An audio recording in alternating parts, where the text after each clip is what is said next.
First, live, local. This is Fox 12 Now.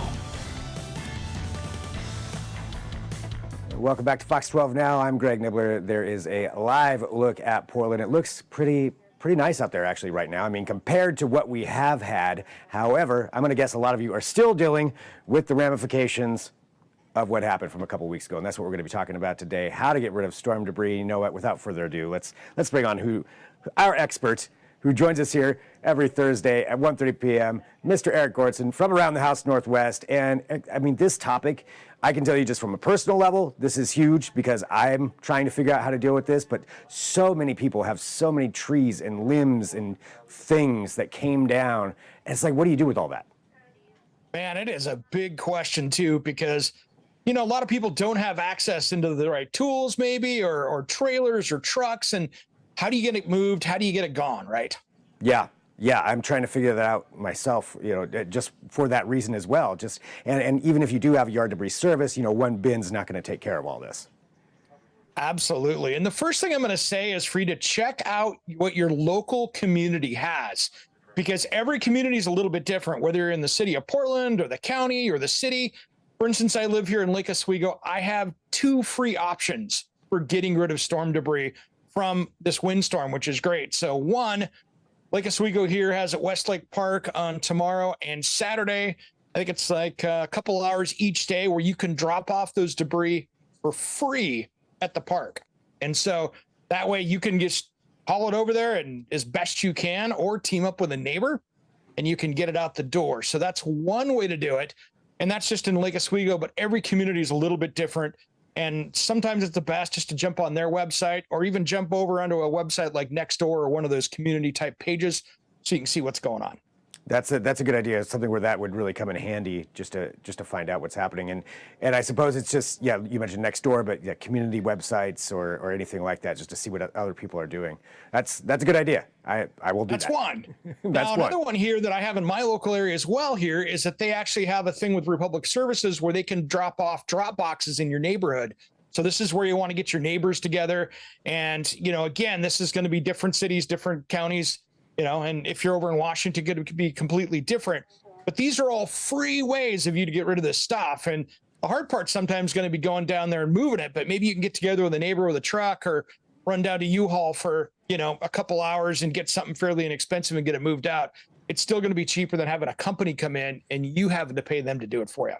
Yeah, absolutely. That can get really expensive really fast. So free or teaming up, that's a great idea. And then sometimes it's hard because you're like, how am I going to get these pieces up? I got a little tiny truck. How am I going to get these things? Because they're big. And so there's a couple options. If you don't have a chainsaw, you can always run down to your tool rental center and grab something like that for a few hours and cut it up. It doesn't take long to cut it up, but you can run down there. For instance, there's so many different places from your local tool rental to even your hardware stores. So, Park Rose Hardware, for instance, they've got a huge chainsaw rental center there. You can go in and rent one for a few hours.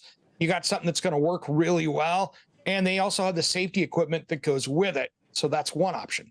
That's true. Yeah, it's going to be good and working and in shape rather than maybe borrowing somebody's that's been sitting in a garage for 4 years and never used. Dull, won't start. Yeah. And there's other options. For instance, if you've got a Sawzall or a reciprocating saw, they make blades you can put on these things that are meant for cutting wood. And guess what? You can cut that thing up really quickly and it runs off a battery. So if you've got a reciprocating saw like that or any one of those types of tools, you can actually go out there and use that, get a really nice long blade. And it'll cost you a few bucks for the blade, but that's it. And then you'll have it for next time. And the big stuff, you are going to have to get a chainsaw, though, because there's only so long they make those blades. Yeah, that's true. But that is a good option, though, because the blades aren't super expensive. That's exactly how I'm going to be dealing with some of mine is actually with the Sawzall. Thankfully, don't have the giant tree for the chainsaw. But, good options on there. So those are all things. Now, there are some things you got to be careful when you're doing this. First off, if you're seeing any cables or wires or anything in the end, just don't touch it. Let the pros come out and take a look to make sure. It's one thing if it's a TV cable, but if it's something like an old phone line that was abandoned, or even worse, the power cable, that could be a whole other issue. So when in doubt, call in the pros and make sure that a power company representative or somebody out of your area comes down and looks at it so you don't have to make that choice, because that could be a deadly option.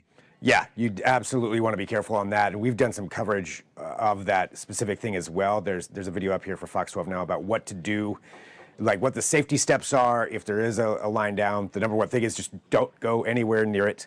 And what you said, call in your power company or whoever, just somebody, some kind of authority that'll get to the right person to get rid of that, because you got to be really, really careful. Exactly. And then here's another thing you got to be careful with. Now that it's getting a little bit warmer out there, you could have different bugs and pests in there too. Anything from a hornet's nest to any one of these invasive species out there as well. So be very careful on what you're doing with that wood, because it could be a hot mess and you don't even know what you're getting into. Oh, I didn't even think about that. So what do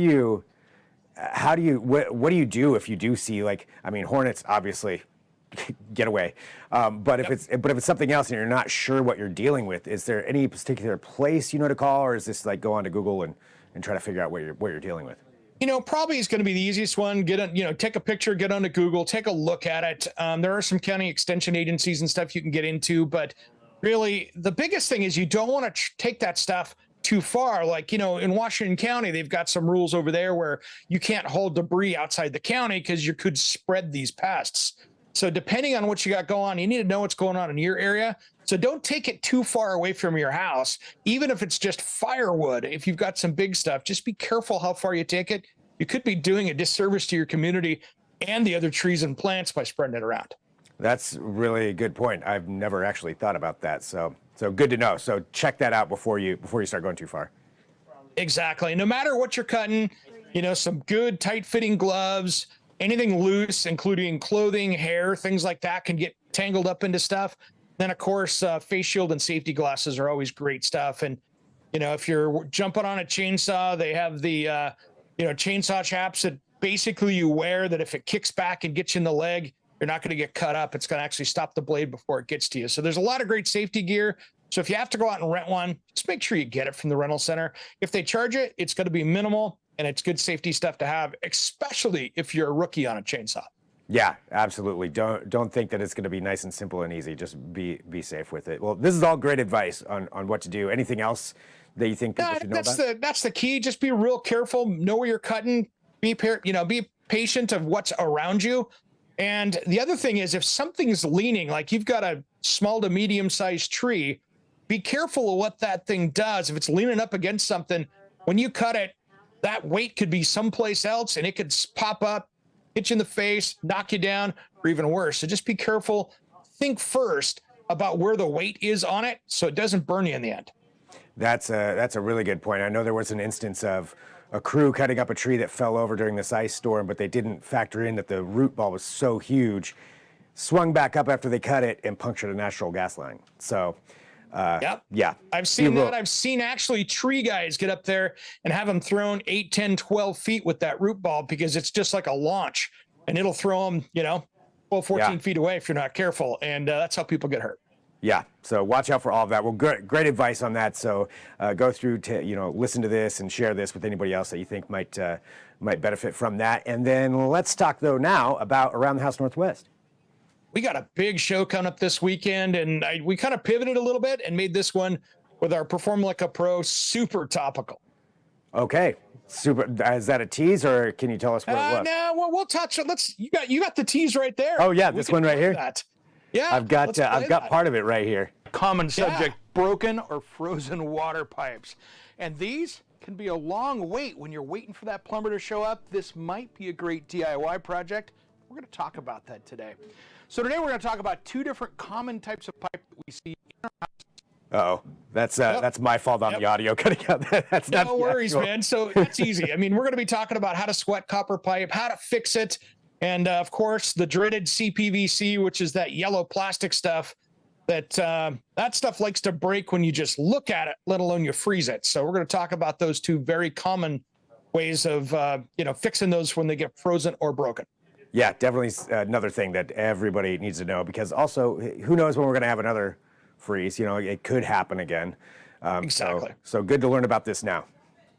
Yeah, all good stuff. And then we dive into so many more things. I run out to a place called Board and Brush, which is this really cool place in Southeast Portland or they take on little DIY projects where they make like signs and trays and things like that. And so you get to go out there and I mean, it's a cool place. You go out there with a group of friends, you could book up the place, build some stuff for a couple hours. They have a wine bar and you could go out there and enjoy building some projects. Nice. Yeah, with wine while you're doing it. Right on, right? I mean, that's the fun part of that. You can just do that one afternoon or evening with friends and have a good time. Nice. And so these are just two parts of it. I keep saying nice, but I mean, there's always so many good things going on with each episode, and there's so many parts to it. So that's just a couple of them.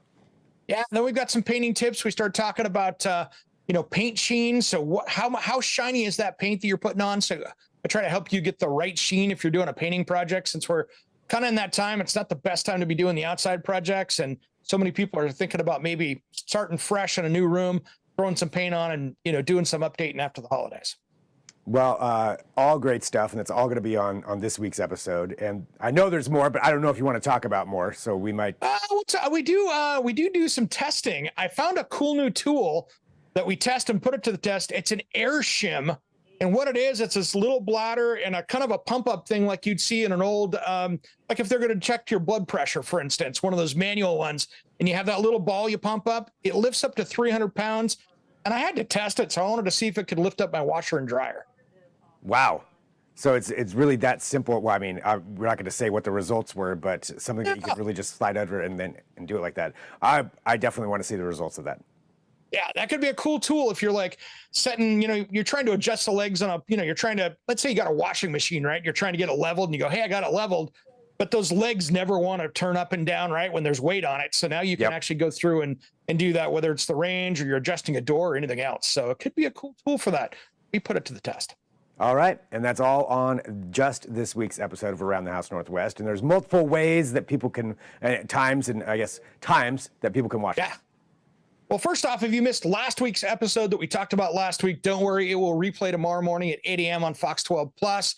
And then the one we're just talking about here, that is going to hit 10 a.m. Fox 12 Plus and then replay on Sunday night at 6 if you missed it. So you don't have to worry about that. Worst case, set your DVR, and then Friday again at 8. Yep, there we go. So multiple opportunities, and there's a lot of segments on the Fox 12 Oregon YouTube channel as well. Hundreds of segments that you can go through and check out all of those as well. So all awesome stuff. Well, Eric, I mean, this is show 50, so 2 more weeks we hit the year mark, so we're getting there. Oh, wow. Congratulations. 50 episodes. Yeah, this is episode 50, so pretty. That's a huge one. You have to do some celebrating for that one. Yeah, definitely. Go out and drink some wine. Well, Eric, thank you very much, as always, for joining us. Always appreciate it. And for everybody watching, thank you also for being here. We've got a little more here for Fox 12 Now coming up today at 2 p.m. I've got an interview with AJ Styles from WWE. He's a WWE former champion, battling for a belt this weekend at Royal Rumble. So he joined me for a quick conversation about that. So that's going to be at 2 p.m. We've always got more going on over on the apps. So download the Fox 12 Oregon app or head to the website. All great stuff to do. Eric, great to talk to you. Thanks, my friend. All right. Thanks, everybody. We'll be back soon with more Fox 12 Now.